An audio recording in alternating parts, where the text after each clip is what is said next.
বাস্তব জীবনে একজন প্রকৃত ট্র্যাভেল ব্লগার হয়ে উঠতে হলে প্রচণ্ড ঝুঁকি, চ্যালেঞ্জ, পরিশ্রম এবং ধৈর্যের প্রয়োজন। এই চারটে গুণ যাদের মধ্যে নেই তারা কখনো একজন প্রকৃত ট্র্যাভেল ব্লগার হয়ে উঠতে পারেন না।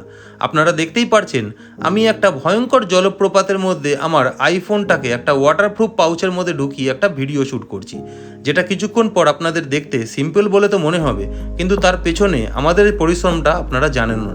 তাই আপনাদের সামনে এই ভিডিওটি তুলে ধরলাম কিভাবে আমি ভিডিও শ্যুট করি।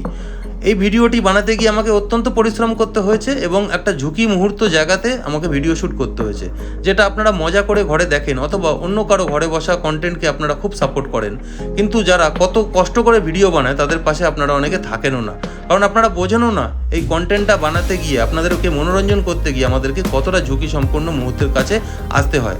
যদি জানতেন তাহলে অবশ্যই পাশে থাকতেন। আশা করি এটা দেখার পর সাপোর্ট অবশ্যই করবেন, কারণ এত পরিশ্রম আর ঝুঁকি নেওয়ার পর আপনাদের যে সাপোর্ট সেটা আমাদের কাম্য। তোমাকে চাইছি আরো বেশি, কি করে বলবো ভালোবাসি, কে अब खोलना है सारी वो जो राज दिल में है, তোমার ঠোঁটে মুচকি হাসি আমি বড্ড ভালোবাসি।